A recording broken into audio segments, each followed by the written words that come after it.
All right, everybody, I am back with a brand new DC update. And this could be one of the most bizarre DC updates you will ever see me do. I was sent something on Twitter from one of my followers that I am going to show you that could be one of the most bizarre things I have ever seen in regards to movies, and especially with a movie like Superman. And I do not know if this story is true or not. I don't know if this was written as satire. It was from back in November of last year. And it looks like something that would be in line with something that Warner Brothers would do. So that is going to be the last story that I talk about. There are a few other things I want to look at first. So let's get into these photos. So first up, David Ayer has been out on Twitter again talking about his version of the Suicide Squad movie. And, well, Suicide Squad, not the Suicide Squad.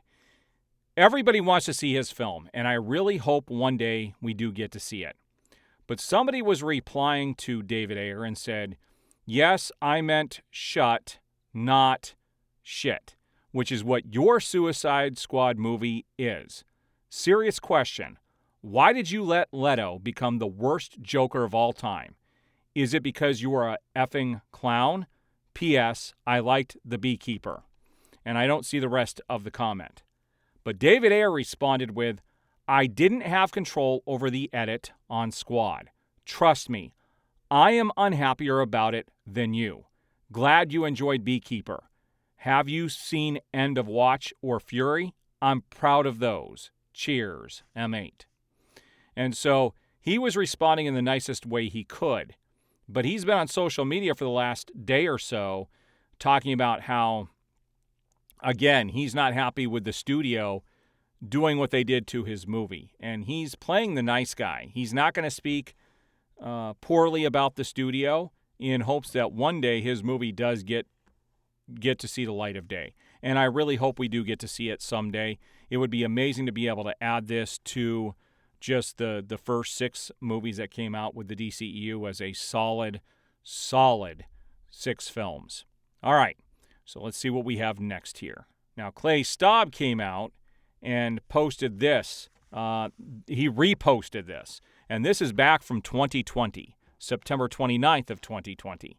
He said, long remembered will be the days of old. The battlefield's barrage of impossibility finally conquered, inch by inch, through diligence. United for a noble cause. The truth prevailed victorious. And it's a shot of Wonder Woman with a shield, but it's the Justice League shield, and it says Snyder's Cut at the top. So he reposted this just the other day, and we get a closer look at that actual piece of art. So this here is pretty freaking cool, and this comes from her, no man's land territory scene from Wonder Woman, which was absolutely amazing. That is one of the best superhero scenes I have seen in years.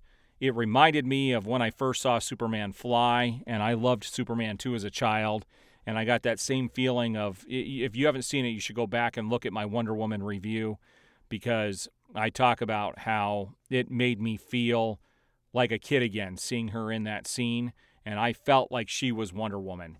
And to couple that with Zack Snyder's Justice League is just pure, it's just amazing art. It's just really well done. So Clay Staub actually posted that just the other day. All right, guys, now let's talk about this really bizarre Warner Brothers story. Now, I don't know if this is satire. Again, I am not saying this is real, but with what we've seen Warner Brothers do recently, it would not surprise me if this does actually happen. But it says Warner Brothers dates new Superman movie for 2025 tax write-off. And this is by an author named Matt Ryan Allen. And this is from November 13th of 2023. Now, I have a portion of this. They wanted you to sign up and put in an email if you wanted to read the whole story, and I wasn't going to pull it up, but let's look at what was visible. So here it is, and this is so bizarre that this could be legitimate. And this comes from Burbank, California. That's where this writer is from. And it says, in an unprecedented move that's shaking the foundations of Hollywood, Warner Brothers has announced their most daring strategy yet, producing a $250 million Superman movie, Superman Legacy, exclusively for a tax write-off and private screenings for its top executives. This audacious plan, seemingly ripped straight from the pages of a high-stakes drama, is setting a new standard for corporate creativity.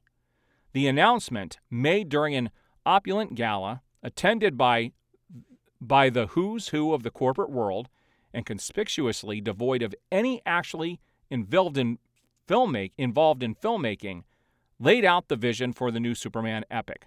Described as a cinematic masterpiece no one else will ever see, the film promises groundbreaking special effects, a star-studded cast, and a story that will never reach the eyes or ears of the general public. CEO David Zaslav, dressed as Superman himself, declared, "Why waste a good movie on the masses when you can enjoy it in the comfort of your own executive lounge with a glass of $1,000 champagne?" The statement was met with thunderous applause from executives who were already discussing the potential tax benefits of the film. And then it kind of fades off and says, sources close to the project reveal that the movie will feature never-before-seen footage of Superman saving the world from dangers too extravagant, and then it cuts off, and they wanted you to sign up to see the rest of the story. Now, the thing that makes this story seem ridiculous is that David Zaslav himself was dressed as Superman, which I don't believe. And this is the part that makes me believe that this story is not true. But we already know about their tax write-offs. This could be somebody writing some satire on that to show how ridiculous Warner Brothers has been with the properties that they have been holding. We already know what they did with the Roadrunner versus Acme movie. Or the Coyote versus Acme movie that was supposed to come out. It's just ridiculous the way Warner Brothers has been functioning. A lot less like a movie studio and more like and more like the Gestapo. That's how I see this. It's like they're strong-arming their talent. They're strong-arming their directors, their writers, and everything. And we saw that also through the strike and how belligerent they were towards the writers. But that is just who David Zaslav is. All right, guys, so what do you think about that story? I personally think it is satire, but I still think it was important to share and to get people talking. I think it's good to have these discussions. I think it's good to show just how terrible Warner Brothers has been behind the scenes to both the talent and also the creatives. And it's been like that for the better part of almost 40 years. And it doesn't seem like it is getting any better. So do you think the story was real? Do you think it was satire? Or do you think it is underlying a more serious issue with Warner Brothers? Sound off down below. I would love to hear your comments on this, and I can't wait to see the hate that people give me for even sharing it in the first place. But it is what it is. All right, guys, we will see you on the next video.